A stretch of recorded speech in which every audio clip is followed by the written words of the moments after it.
গাট্টুর নতুন স্কেটবোর্ড। গাট্টু চিংকির পিসি কুরিয়ারে ওদের জন্য নতুন স্কেটবোর্ড পাঠিয়েছে, আর ওরা দুজন নিজের নিজের স্কেটবোর্ড নিয়ে বাইরে দাঁড়িয়ে। মা, তাড়াতাড়ি করো না, আমাদের স্কেটবোর্ডের সঙ্গে খেলার আছে। হ্যাঁ মা, আমরা না জুস এসে খেয়ে নেব না। একদম না, তোরা এখনই খেয়ে যাবি। আর এমনিতেও তোরা ফার্স্ট টাইম স্কেটবোর্ডিং করতে যাচ্ছিস। শোন, বিনা প্যাড আর হেলমেটে এটা কিন্তু খুব বিপজ্জনক। আরে না না মা, আমরা তো পার্কে খেলবো, কিচ্ছু হবে না। হ্যাঁ মা, গুড্ডি আর বান্টিও তো এভাবে স্কেটবোর্ড রাইড করে। এটা বলে গাট্টু চিংকি তাড়াতাড়ি ওদের জুস শেষ করে আর পার্কে চলে যায়। পার্কে গুড্ডি আর বান্টি আগের থেকে ওদের দুজনের অপেক্ষা করছিল। তোমরা তো লেট হয়ে গেলে, কখন থেকে তোমাদের অপেক্ষা করছি। তোমাদের নতুন স্কেটবোর্ড দেখাও না। আরে এসে গেছি তো আমরা। আর এই দেখ আমাদের নতুন স্কেটবোর্ড। চল তাড়াতাড়ি এরপর আমরা রাইড করি। সব বাচ্চারা একসাথে স্কেটবোর্ডিং করতে লাগে, কিন্তু তখনই বান্টি গাট্টুকে বলে, গাট্টু চলো, আমি আর তুমি একটা স্কেটবোর্ডে রেস করি। খুব ভালো আইডিয়া বান্টি। গাট্টু আর বান্টি রেস করতে যাবে, তখনই চিংকি পেছন থেকে এসে গাট্টুকে বলে, গাট্টু, তোর না এখানে রেস করা উচিত নয়। আর তুই তো এখনো ভালো করে স্কেটবোর্ডিং করতেই জানিস না। তার উপর তোর তো হেলমেট ছাড়া নেই। পার্কে দেখ কত বাচ্চা আছে, তুই পড়ে গেলে তবে।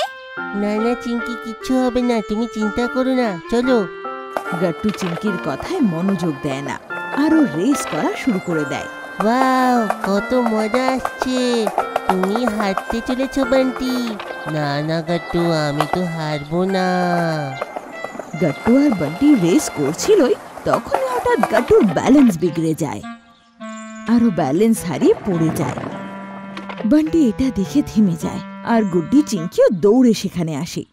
আরে এটা কি হলো? তোকে মানা করেছিলাম না এমনি করিস না তুই। গাট্টুর হাত একটা পাথরে ধাক্কা খেয়েছিল, তাই ওর ভীষণ ব্যথা হচ্ছিল। গাট্টু কাঁদতে লাগে। আমার হাতে খুব ব্যথা করছে, আর আমার পায়েও ব্যথা করছে, লেগে গেছে। গাট্টুর এই কথা শুনে সব বাচ্চারা ভয় পেয়ে যায়। চলো গাট্টু, আমি তোমাকে বাড়ি যেতে হেল্প করি। বান্টি আর চিংকি গাট্টুকে তাড়াতাড়ি ঘরে নিয়ে যায়, আর মা গাট্টুকে এভাবে কাঁদতে দেখে তাড়াতাড়ি বেরিয়ে আসে আর জিজ্ঞেস করে কি হয়েছে। আরে আরে, কি হয়েছে তোদের? সব ঠিক আছে তো? না আন্টি, আমি আর গাট্টু পার্কে স্কেটবোর্ডে রেস করছিলাম, তখনই গাট্টু ডিসব্যালেন্স হয়ে পড়ে যায়। ওর পায়ে ব্যথা লেগে যায়, আর ওর হাতটা একটা পাথরে ধাক্কা খায়, তাই তার হাতে ব্যথা করছে। কি? দেখা আমাকে একবার। মা গাট্টুর পায়ে ব্যান্ডেড তো লাগিয়ে দেয়, কিন্তু গাট্টুর হাতে খুব ব্যথা হচ্ছিল, আর সেটা থামার নামই নিচ্ছিল না। মা, আমি তো হাত নড়াতে পারছি না, খুব ব্যথা করছে। গাট্টু, মনে হচ্ছে তোর হাতে ফ্র্যাকচার হয়েছে। তাড়াতাড়ি হাসপাতাল যেতে হবে। মা গাট্টুকে ডাক্তারের কাছে নিয়ে যায়, আর ওখানে জানা যায় যে গাট্টুর হাতে পাথর লাগার জন্য ওর হাত ফ্র্যাকচার হয়েছে। ডক্টর গাট্টুর হাতে কাস্ট লাগিয়ে দেয়, আর মা গাট্টুকে ঘরে নিয়ে আসে। এখন তুই শান্ত হয়ে বস, আমি তোর জন্য কিছু খাবার নিয়ে আসছি।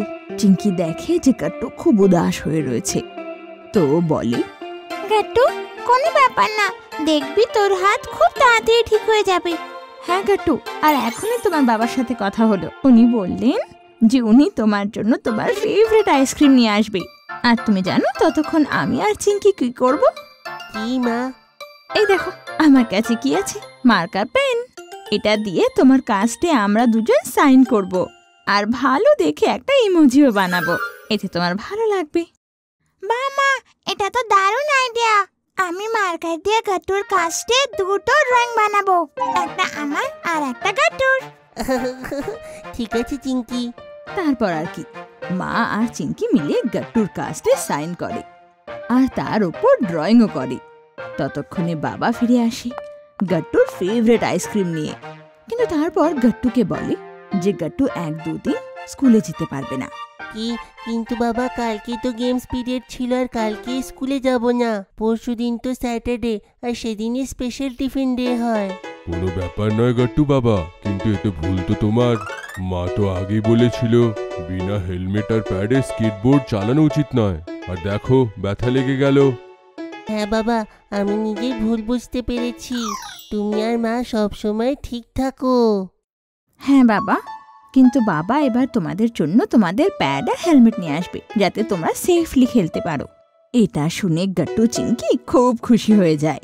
কয়েকদিন ঘরে রেস্ট করার পর গাট্টু আবার স্কুলে যায়, কিন্তু সেফটির জন্য এখনো ওর কাস্ট লাগানো ছিল।